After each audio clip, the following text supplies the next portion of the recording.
আসসালামু আলাইকুম ওয়া বারাকাতুহু।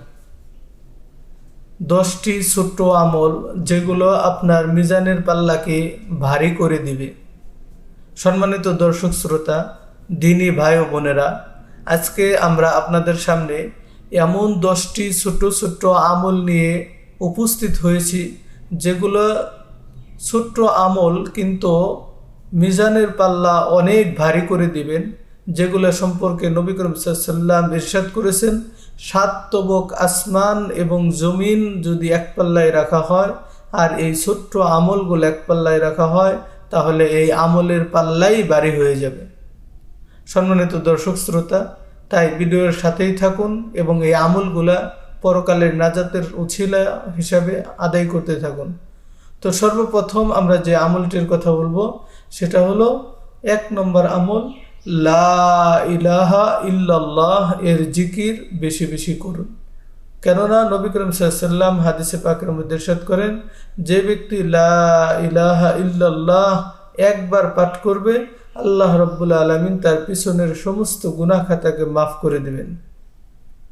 লা ইলাহা ইল্লাল্লাহ এর ফজিলত সম্পর্কে আসছে, আল্লাহর নবী হযরত নূহ আলাইহিস সালাম তার সন্তানদেরকে 2টা কাজ করার আদেশ করেছেন এবং 2টা কাজ করা থেকে নিষেধ করেছেন। যে 2টি কাজ করার আদেশ করেছেন, একটি হলো লা ইলাহা ইল্লাল্লাহ আর একটি হলো সুবহানাল্লাহ, বেশি বেশি পাঠ করা। আর যে 2টা জিনিস থেকে নিষেধ করা হয়েছে সেটা হলো অহংকার এবং শিরিক।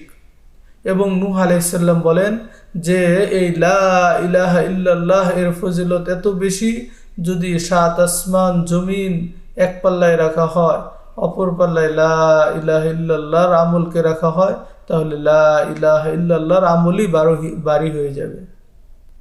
আল্লাহর পয়গম্বর জলিল কদর নবী হযরত মূসা আলাইহিস সালাম একবার আল্লাহ রাব্বুল আলামিনের দরবারে ফরিয়াদ করলেন, ইয়া রাব্বুল আলামিন, ইয়া আরহামার রাহিমিন, আপনি আমাকে এমন একটা স্পেশাল দোয়া, এমন একটা স্পেশাল আমল শিখিয়ে দেন যে আমল আপনার অন্য কোনো বান্দাবান্দিরা করবে না, শুধুমাত্র আমি একাই করব। তো আল্লাহ রাব্বুল আলামিন মূসা আলাইহিস সালামকে বললেন, হে মূসা, তুমি পড়ো লা ইলাহা ইল্লাল্লাহ। মূসা আলাইহিস সালাম বললেন, ইয়া রাব্বুল আলামিন, ইয়া জাল জালালি ওয়াল ইকরাম, এই লা ইলাহা ইল্লাল্লাহ এই আমল তো আপনার সব বান্দাবান্দিরাই করে, আমি তো আমার নিজের জন্য একটা স্পেশাল আমলের কথা বলেছিলাম।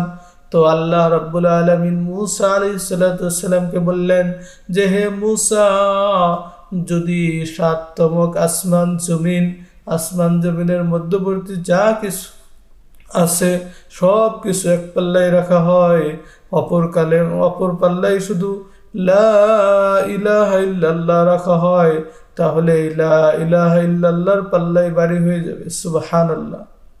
এছাড়াও হাদিসের মধ্যে আসছে, নবী করিম সাল্লাল্লাহু আলাইহি ওয়াসাল্লামকে আল্লাহ রাব্বুল আলামিন কিয়ামতের দিন বলবে, হে নবী, যারা একবার অন্তত বিশ্বাসের সাথে পড়ছে লা ইলাহা ইল্লাল্লাহ, আপনি তাদেরকে জান্নাতে প্রবেশ করান। সম্মানিত দর্শক শ্রোতা, এই জন্য এই লা ইলাহা ইল্লাল্লাহর আমলটি বেশি বেশি করা, এই ছোট্ট আমলটি মিজানের পাল্লায় 7 তবক আসমান এবং জমিনের চাইতেও বেশি ভারী হবে। সুবহানাল্লাহ।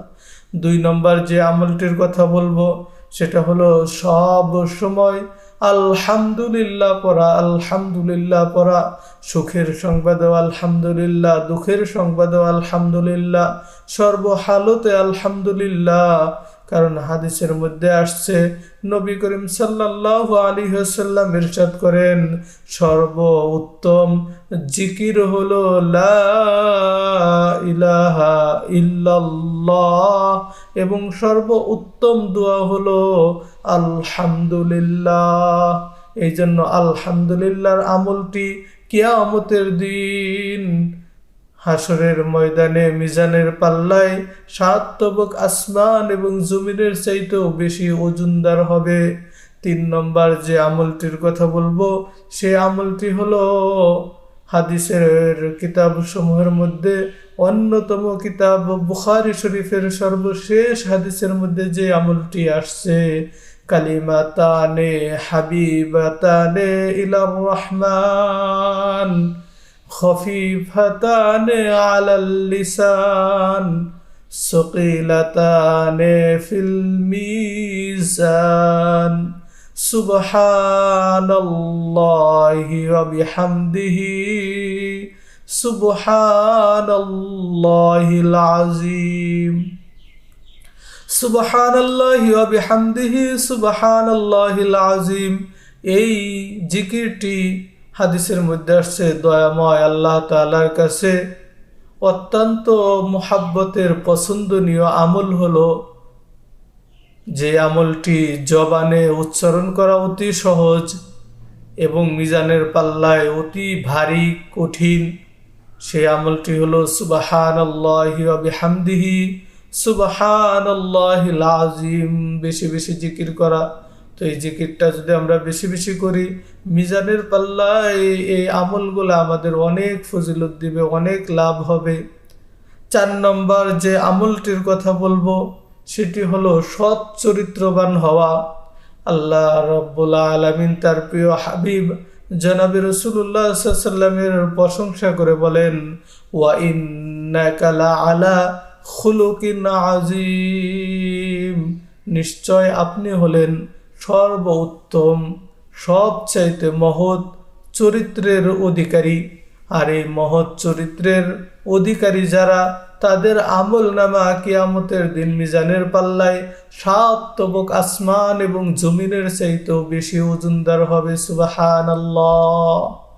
5 নম্বর যে আমলটির কথা বলবো সেটা হলো নাবালেগ ছেলে মেয়ে তারা যদি মৃত্যুবরণ করে, তাহলে তার মা বাবা আত্মীয় স্বজন তারা যে ধৈর্য ধারণ করে, এই ধৈর্য ধারণ করার সওয়াবটা এত বেশি যে মিজানের পাল্লায় 7 তবক আসমান এবং জমিনের চাইতে বেশি ওজনদার। তো এই জন্য আমরা নাবালেগ ছেলে এবং মেয়ে তারা যদি মারা যায়, তখন তাদের জন্য আমরা দোয়া করে থাকি, আল্লাহুম্মা গফিরলি اللهم اجعله لنا فرطا واجعله لنا أجرا وجخرا واجعله لنا شافعا ومشفعا। এবং কন্যা সন্তান যদি নাবালিগ অবস্থায় মারা যায়, তখন আমরা দোয়া করি, আল্লাহুম্মা জাআলহা লানা ফারতা ওয়াজআলহা লানা আজরা ওয়া যুখরা ওয়াজআলহা লানা শাফিআতা ওয়া মুশাফফা। অর্থ, হে আল্লাহ, এই নাবালিগ বাচ্চাকে আমাদের জন্য অগ্রগামী বানান এবং তার উছিলায় আমাদেরকে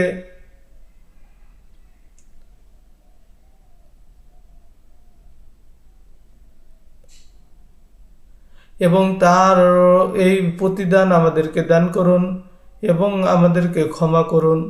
তো এই জন্য যদি আমাদের নাবালেগ ছেলে মেয়ে মারা যায়, তাহলে এর উপর ধৈর্য ধারণ করা, আর এই ধৈর্য ধারণ করলে আল্লাহ রাব্বুল আলামিন মিজানের পাল্লার মধ্যে 7 তবক আসমান এবং জমিনের চাইতে বেশি ওজনদারি মাপ আমাদেরকে দান করবেন। 7 নম্বর আমি আপনাকে যে আমলের কথা বলবো সেটা হলো অন্যের জন্য দোয়া করা। নিজের দোয়ার সাথে সাথে আল্লাহুম্মা গফিরলি লিল মুমিনিনা ওয়াল মুমিনাত, আল্লাহ সমস্ত মুমিন মুমিনাতদের, সমস্ত ইমানদার নারী পুরুষ যারা ইন্তিকাল করছে তাদেরকে আপনি ক্ষমা করে দিন। অন্যের জন্য দোয়া করা, এই দোয়াটারও এত ফজিলত যে আল্লাহ রাব্বুল আলামিন 7 তবক আসমান জমিনের চাইতেও বেশি সওয়াব দান করেন। 7 নম্বরে কেউ যদি মারা যায়, তাহলে তার জানাজার মধ্যে উপস্থিত হওয়া। নবী করিম সাল্লাল্লাহু আলাইহি ওয়াসাল্লাম হাদিসে পাকের মধ্যে ইরশাদ করেন, যদি কোনো ব্যক্তি কারো জানাজায় উপস্থিত হয় এবং তার কাফন দাফন সমাধা করেন, তাহলে আল্লাহ রাব্বুল আলামিন তাকে 2 কেরাত সওয়াব দান করেন। আর 1 কেরাতের পরিমাণ হলো উহুদ পাহাড় সমপরিমাণ। তো এই জন্য কারো মারা গেলে তার জানাজায় গিয়ে শরীক হওয়া, এই আমলগুলা মিজানের পাল্লায় অত্যন্ত ভারী হবে। 8 নম্বর আমল হলো বেশি বেশি দান সৎকা করা। এই জন্য প্রত্যেক দিন কাউকে না কাউকে কিছু না কিছু দান সৎকা করা। এই দান সৎকার আমল মিজানের পাল্লায় অনেক ভারী হবে। 9 নম্বর রাগ না করা, অযথা অকারণে কারো সাথে বিদ্রুপ না করা, রাগ না করা, গুসা না করা। এক সাহাবী নবী করিম সাল্লাল্লাহু আলাইহি ওয়াসাল্লামের কাছে এসে ইরশাদ করলো, ইয়া রাসূলুল্লাহ, ইয়া হাবিবাল্লাহ, আমাকে কিছু আমল শিক্ষা দেন। নবী করিম সাল্লাল্লাহু আলাইহি ওয়াসাল্লাম বললেন যে তুমি রাগ করিও না। ওই সাহাবী আবার জিজ্ঞাসা করলো, বারবার জিজ্ঞাসা করলো যে ইয়া রাসূলুল্লাহ, আমাকে কিছু আমল শিখিয়ে দেন। তো নবী করিম সাল্লাল্লাহু আলাইহি ওয়াসাল্লাম তাকে বারবার একটাই উপদেশ দিলেন যে তুমি রাগ করবে না। তো এই জন্য এই রাগকে দমন করা এমন একটি সওয়াবের কাজ, যেই সওয়াব মিজানের পাল্লায় অনেক ভারী হবে। 10 নম্বর যে আমলের কথা বলবো সেটা হলো দ্বীনের পথে মানুষকে ডাকা। দ্বীনের পথে মানুষকে ডাকার এত সওয়াব, এত ফজিলত যে আল্লাহ রাব্বুল আলামিন মিজানের পাল্লায় এই আমলগুলোকে অনেক ভারী হিসেবে উঠাইবেন। তো এই জন্য এই আমলগুলো আমরা সকলেই করব এবং করার জন্য সচেষ্ট থাকব, সর্বদাই চেষ্টা করব। আল্লাহ রাব্বুল আলামিন সবাইকে আমল করার তৌফিক